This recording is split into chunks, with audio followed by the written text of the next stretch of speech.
Et salut tout le monde, c'est le Geoffrey. Aujourd'hui je vous retrouve pour une deuxième vidéo donc bien dans la série où on va s'amuser à construire les orbitales des métaux. Donc dans l'épisode précédent on avait pu construire les orbitales de H6, donc elle est notre ligand de base pour construire un complexe octaédrique.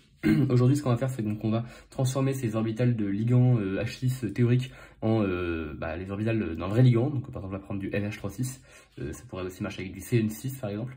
Et ensuite une fois qu'on a fait ça, on va insérer le métal au milieu pour en déduire les orbitales d'un métal octaédrique. Alors après on ne sera pas encore arrivé au bout de notre peine, il faudra encore comprendre en quoi est-ce que ces orbitales traduisent toutes les propriétés du complexe. Il faudra encore qu'on s'amuse à modifier le complexe pour voir un petit peu ce qui se passe, notamment pour trouver les orbitales du complexe Poincare en partant du complexe octaédrique. Il faudra qu'on voit ce qui se passe quand on va mettre des ligands pi d'honneur et pi accepteurs. Et éventuellement on pourra même faire le complexe téthédrique, donc vous voyez qu'il y a encore pas mal de trucs à faire. Mais là ça va être un peu la base.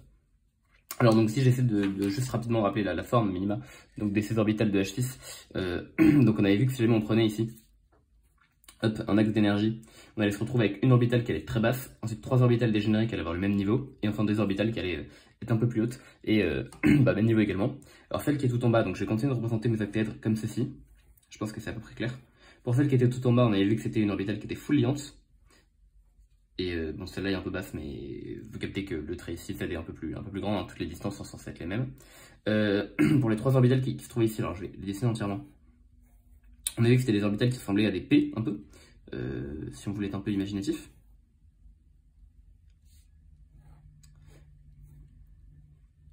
Hop. Et enfin, les 2 orbitales du haut, elles ressemblaient à ça. Alors, ça va être beaucoup de dessins ici. Je pense que c'est bien de prendre son temps et de faire les dessins au moins une fois. Bon, évidemment, j'ai fait baver.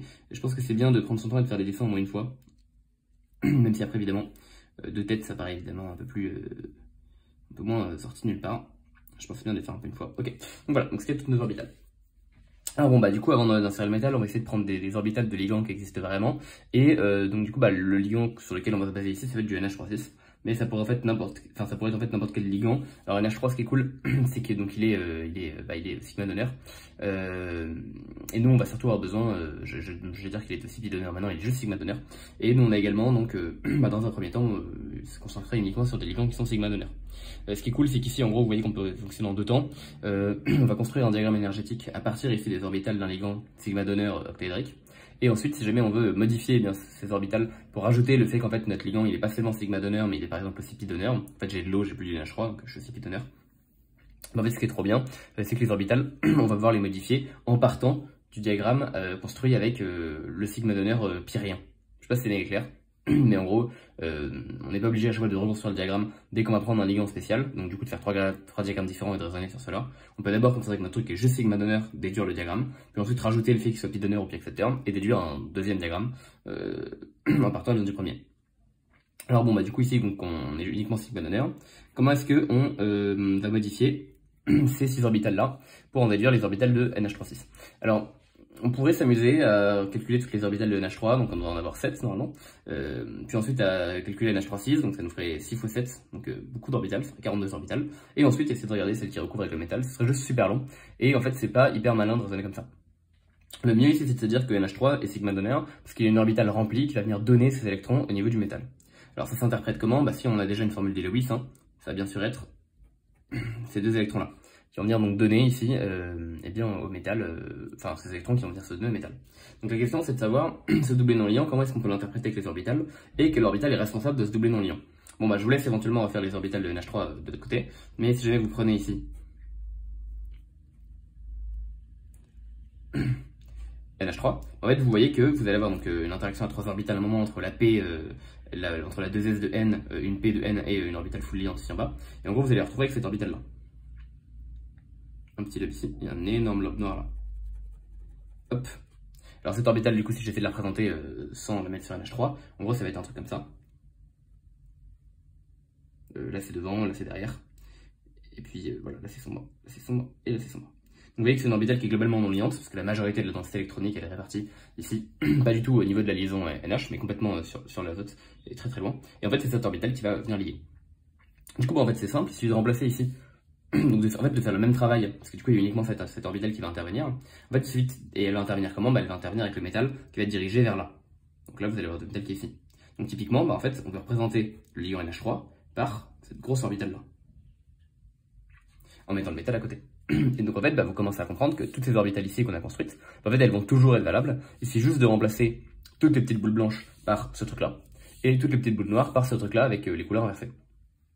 Et c'est un moyen assez efficace, du coup, de choper directement toutes les orbitales de l'ion pour le lion NH6, sans avoir à les reconstruire depuis le début. Mais si par hasard on la reconstruisait depuis le début, on ferait exactement la même chose, sauf qu'au lieu de partir avec des S, on partirait avec ces sortes de trucs-là, qui sont du coup globalement des P un peu modifiés. Ok, bon du coup à partir de là, bon on n'a plus qu'à reconstruire donc ces orbitales. Donc, du coup la première, elle va ressembler à ça. Alors là vous allez vite comprendre que c'est hyper galère de représenter ces merdes, parce que c'est des P mais un peu chelou, donc il faut bien traduire la dissymétrie. Alors le plus simple que j'ai trouvé c'est de partir comme ça du milieu, mais honnêtement je pense que s'il y a des gens qui dessinent mieux, ça pourrait être mieux dessiné. Voilà, donc ça va être notre première. Hop. On va donc également avoir ensuite les deuxièmes, qui sont donc du coup les 3 P. Alors je vais essayer de les faire un peu petites ce coup-ci. Mais voilà. Alors attention, là on colorie bien le blanc. Hein. Hop. Donc vous voyez que ça ressemble globalement à une P toujours. Dès comme ça on va en avoir 3. Merde, j'aurais tout sauf dû le faire là. J'aurais dû le faire bien sûr ici. Hop, et là. Hop, c'est le blanc et blanc. Le tout petit là qui est en bas, il est blanc, ça se voit pas méga bien, mais il est blanc. Et je vais pas avoir la place de finir mes 2 dernières orbitales. Évidemment, je me suis du coup gouré sur les couleurs parce que je pense à autre chose. C'est le blanc et également blanc. Et je vais faire les 2 dernières orbitales de l'autre côté.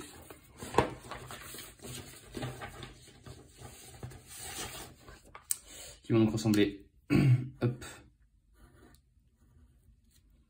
Alors je vais commencer par celle-ci hein, où j'ai les trucs au niveau de Z. Alors j'ai éventuellement inversé les couleurs par rapport à tout à l'heure. C'est pas méga grave hein, bien sûr parce que vous pouvez inverser les phases. On s'en tape. Hop. Et plus qu'une. Après on sera bon. Et donc enfin la dernière. On va mettre une orbitale par là. Une orbitale par là. Une orbitale par ici. Une orbitale par là. Et pour les couleurs, on va faire matcher ici. Et ici. Et du coup là. Et là. Ok, c'était nos 6 orbitales. Maintenant, on va devoir donc les faire combiner avec évidemment les orbitales du métal. Alors, du coup, il faut savoir à quoi ressemblent les orbitales du métal et il faut savoir lesquelles on va considérer. Alors, les orbitales ici du métal qu'on va considérer, on va considérer ces orbitales S, P et D. Donc, si on prend le métal de la première ligne, on va considérer par exemple le fer. Hop, par exemple, on prend le fer. Donc, le fer, son numéro atomique, c'est 26. Donc, dans ce cas, sa configuration électronique, c'est celle du gaz 9 précédent. Puis après, on va avoir du 4s2. On va avoir du 3D6 ici et du 4p0. Mais en fait, donc évidemment, les orbitales qu'on va prendre en compte, c'est les orbitales de valence qui sont là, OS valence, nickel. Et par rapport à la dernière vidéo, cette fois-ci, on va prendre en compte ces orbitales qui sont vides ici, parce que en fait, elles vont finalement, comme elles sont assez basses en énergie, parce qu'en termes d'énergie, elles sont, si je dis pas de conneries, plus basses que les D. Du coup, ce qui est cool, enfin que la 3D, du coup, ce qui est cool, c'est que donc, en fait, elles vont également former des orbitales qui vont être in fine liantes et qui vont avoir, puisque du coup, elles vont pouvoir se recouvrir avec d'autres orbitales du liant, et donc, elles vont pouvoir former une interaction à 2 électrons qui vont donc être tout à fait stabilisantes. Donc ici en fait c'est partie des cas où il faut les prendre en compte, parce que par rapport à la dernière vidéo où j'avais dit que les prendre en compte ça allait faire O à vide plus O à vide qui fait 2 O à vide et que ça allait pas faire grand chose, enfin 2 O M vide, là ici ça va vous faire un truc qui sera pas vide, donc évidemment c'est intéressant de le prendre en compte, ça modifie complètement votre diagramme. Si vous prenez un truc de la... si vous prenez un métal de la période d'après, donc par exemple je sais pas molybdène, c'est quoi, c'est 42. Et du coup, donc, vous allez avoir la configuration du gaz 9 d'avant. Après, du coup, vous allez avoir du 5S2. Et puis là, ici, il y aura du 4D2, 4D4, pardon. Et puis du 5P0. Et donc, encore une fois, pour les mêmes raisons, on va prendre en compte ici ces orbitales vides. Alors bon du coup il faut savoir à quoi elles ressemblent. Alors bon et également il faut donc toujours savoir si on reprend la petite méthode de la dernière fois. Bon du coup les orbitales on va prendre celle-ci, il faut commencer par choisir les fragments. Bon là le fragment c'est déjà fait, ce sera les silicons plus le métal. Après il faut choisir alors la géométrie, donc là du coup on va le mettre en fait au milieu. Donc ça veut dire que par rapport à tout à l'heure on va le mettre là ici au centre, ici de mes 3 lignes. Ensuite, il faut savoir à quoi ressemble. Donc là, oui, après, il faut savoir si l'écart énergétique est vérifié. Donc là, tout va être vérifié en termes d'écart énergétique parce qu'on fait des fragments. Donc maintenant, on n'a plus qu'à analyser le recouvrement. Et pour analyser le recouvrement, il faut savoir à quoi les orbitales du métal ressemblent. Alors donc je vais partir avec un orbital 4s 3D 4p, ce sera plus simple. Alors du coup, la 4s, Bon, bah bien sûr, hein, globalement, c'est un rond, voilà, c'est une super sphère. Ça, globalement, on le savait. Concernant les 4P, je vais aller également vite parce que normalement, c'est des trucs que vous savez déjà. Mais en gros, c'est des haricots qui sont le long ici des axes et partiellement coloriés. Haricot le long d'un axe, partiellement colorié. Et haricot le long de l'axe Z, partiellement colorié. Voilà. Et ensuite, les petites orbitales à savoir, c'est les orbitales D. Alors avant, comme c'était au programme, bah, on devait connaître la forme des D. Maintenant, je ne sais plus trop à quel point c'est su ou pas, donc dans le doute, je vais les représenter. Du coup, les orbitales D, donc il va en avoir 5. Voilà, ils sont au nombre de 5. C'est bien de connaître leur nom, ça peut aider. Donc imaginons, alors ici je vais mettre Z là-haut. Si je veux faire un repère direct, là j'ai Y et du coup là j'ai X. Pourquoi est-ce qu'ici je prends le temps de préciser mes repères? Parce que ça va être cool de pouvoir nommer les orbitales Z ici à partir des... bien à partir des axes. Parce que du coup je vous présente la première orbitale. Hop. Et hop. J'ai nommé la 3D YZ. XY, pardon. 3D XY. Alors bon là en gros ça se voit pas forcément méga bien, parce qu'en fait on pourrait croire ici que les lobes noirs ils sont selon l'axe Z. En fait non, ils sont pas du tout selon l'axe Z, puisque si du coup je fais une projection et que je me retrouve dans le plan Y et dans le plan X, et ben en fait mon orbital ressemble à ça. Avec évidemment tous les lobes qui sont symétriques, mais je sais pas dessiner. Hop, en fait votre orbital ressemble à ça. Donc là tout est en fait dans le plan XY. Bon, donc vous avez capté qu'il va sûrement avoir des symétries ici. Donc du coup, puisque on a une orbitale qui est selon XY, on va également avoir une orbitale qu'on appelle la 3D YZ, qui va être devinée selon l'axe ici Z, selon l'axe ici Y. Et puis bah, vous devinez plutôt bien sa forme. Hein. Hop. Avec encore une fois les deux lobes ici qui vont être coloriés.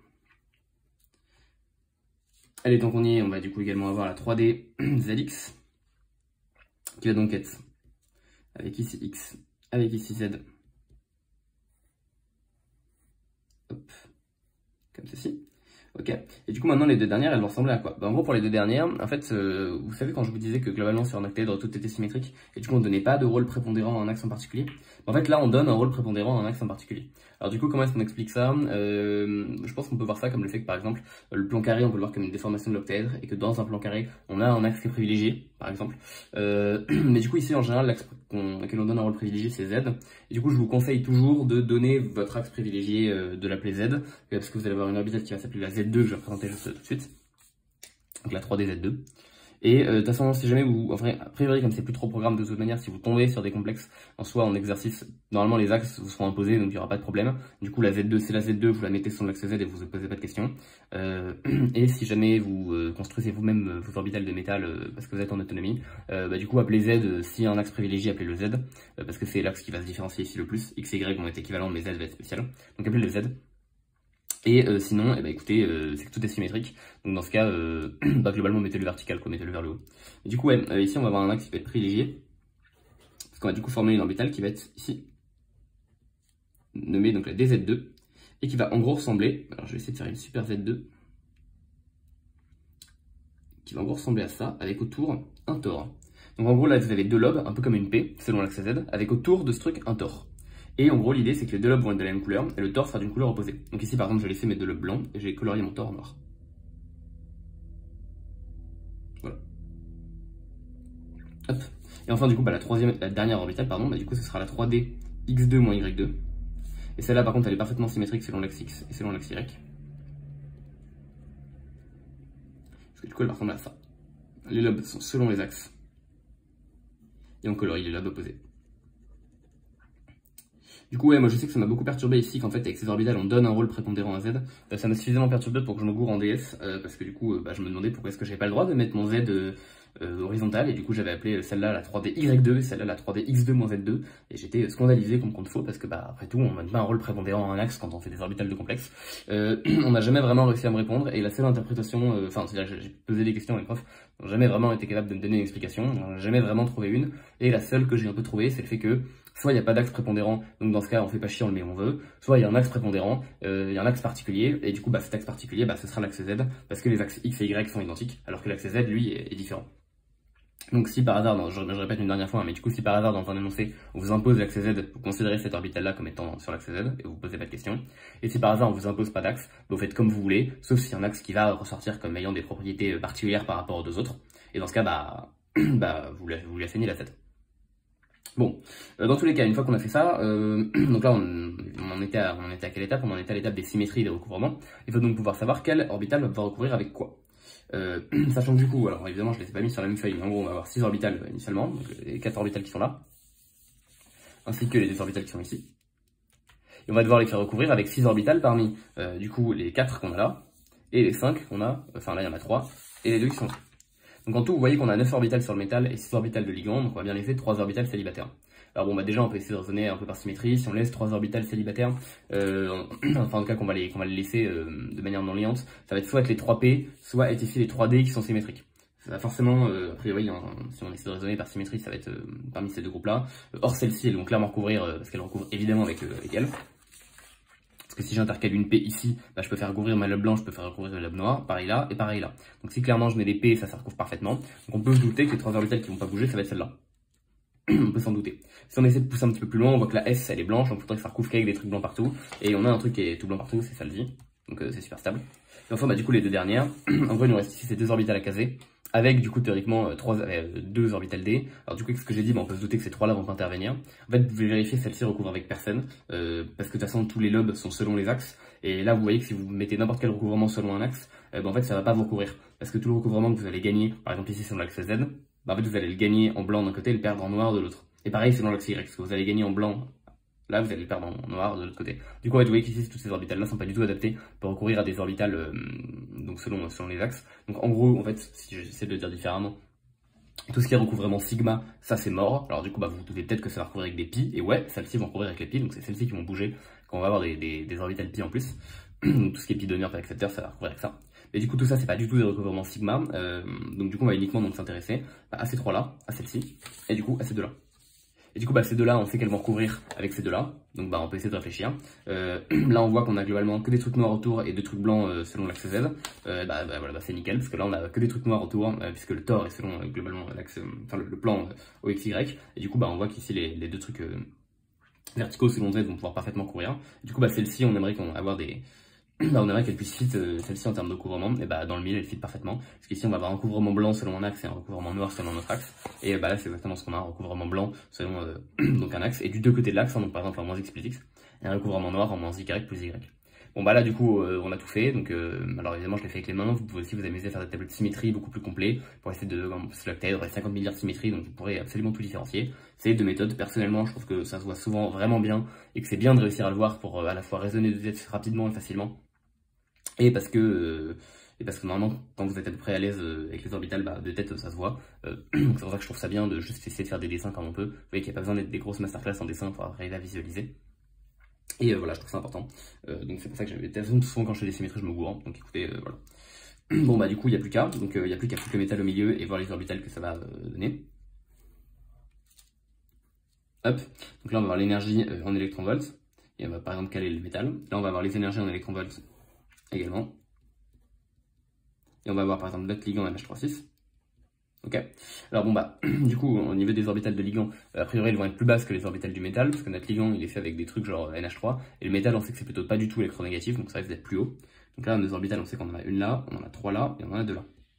Le métal donc ça va être plus haut, donc on va avoir la S. Alors honnêtement, je suis plus sûr à 100% de s'il y a les D ou il y a les P avant, mais ça va pas changer grand chose, et je crois qu'il y a les P.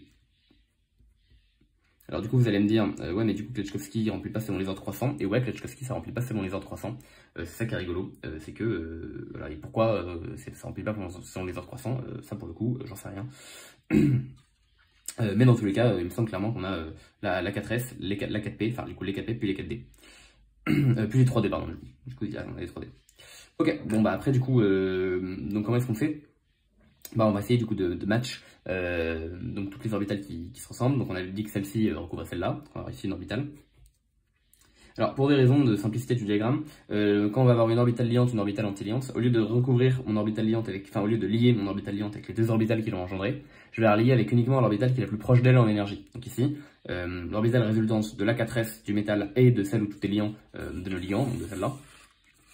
Bah du coup comme elle va être plus proche la liante en énergie du ligand et que l'antiliante sera plus proche en énergie du métal, bah, je vais la lier que comme ça. Donc c'est essentiellement pour d'abord faciliter la lecture du diagramme, et en fait dans un deuxième temps c'est parce que on peut considérer ici que les orbitales ici vont en fait être plus proches du ligand que du métal. Alors je m'explique, l'idée c'est que Déjà, bon, elles ont des énergies qui sont similaires. Et du coup, même au niveau des coefficients, ici, on va avoir une orbitale qui va avoir des coefficients beaucoup plus marqués sur les orbitales atomiques qui viennent initialement des ligands que sur l'orbitale atomique qui vient initialement du métal. Puisque, du coup, elle est juste plus proche en énergie des ligands. Donc en fait, ici, globalement, on peut considérer que c'est une orbitale du ligand légèrement déformée. Et là, une énergie du métal, alors bon, enfin une orbitale, pardon, du métal, alors légèrement déformée, c'est un peu abusé, mais en tout cas, une orbitale du métal.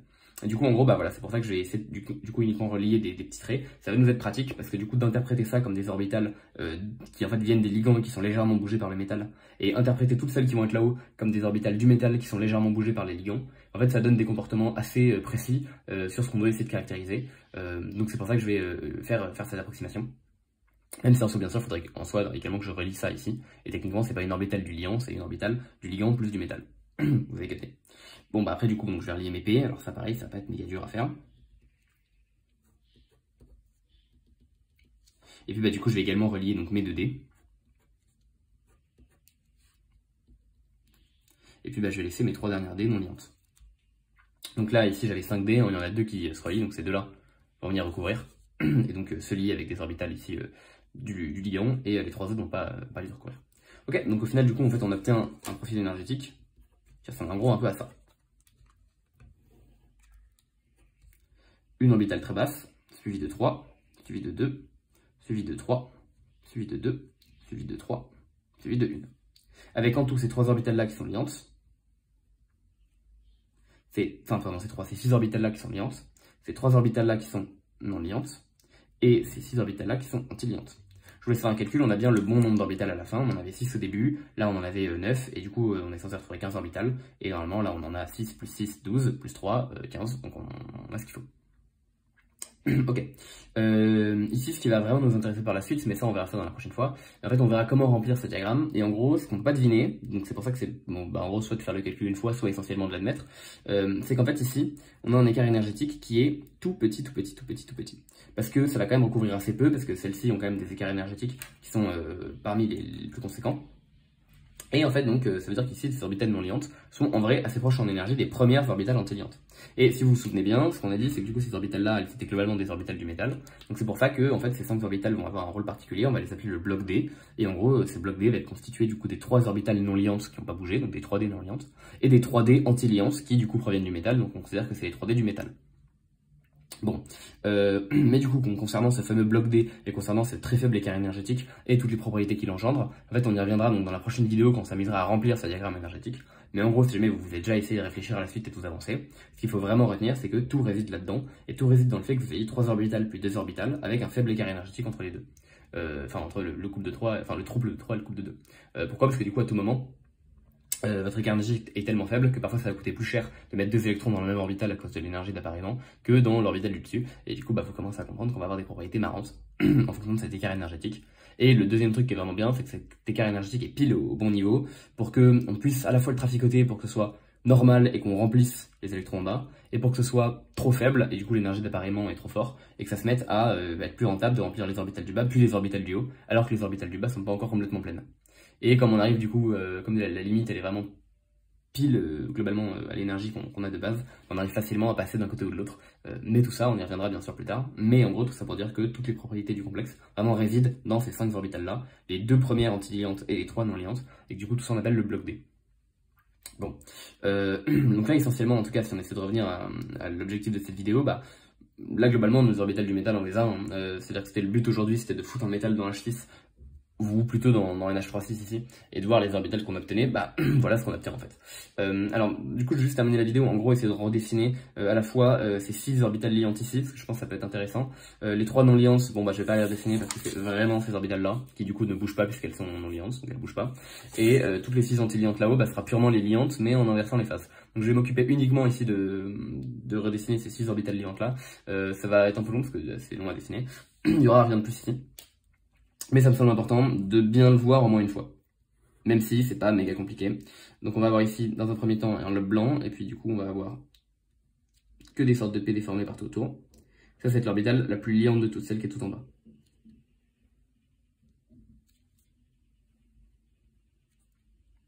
En même temps, comme ça peut éventuellement convaincre des gens que ça se recouvre bien. Ok, ça c'est l'orbitale qui est tout en bas. Ensuite, on va avoir donc 3 orbitales qui vont du coup résulter d'une interaction entre une P et entre les orbitales de ligand, que j'appelais plus ou moins les P. Je les avais déjà un peu appelés comme ça. Donc au milieu, bah, j'ai dit qu'on avait une P. Merde, évidemment, je commence par foirer ma P. Hop. Et puis bah du coup, donc là on va avoir un truc comme ça. Et un truc comme ça. Évidemment, il faut que je le fasse à peu près bien. Hop. Donc bon, ces orbitales là vont se répéter, on va en avoir 3 des comme ça.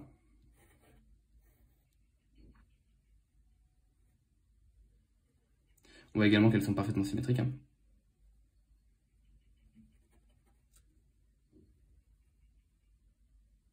Hop, nickel. Le dernier, qui va donc être selon l'axe Z.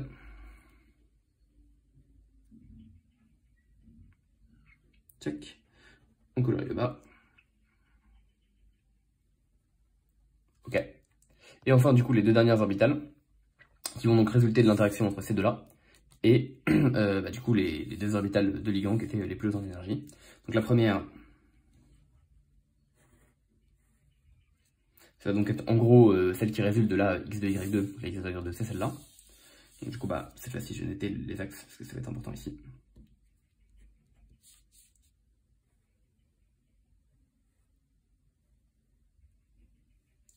Là, je vais recouvrir l'axe y, j'aurais pu colorier l'autre.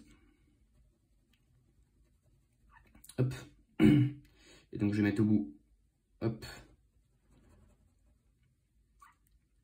mes P transformés.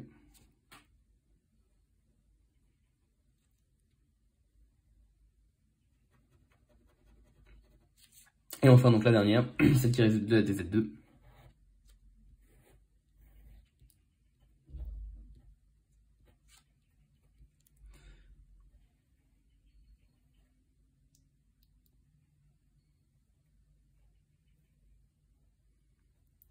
Puis écoutez, je vais mettre le tore en noir encore une fois, mais bon, vous pourrez inverser. Et donc, puisque le tore est noir, toutes celles-ci vont être noires, et celles du haut vont être blanches.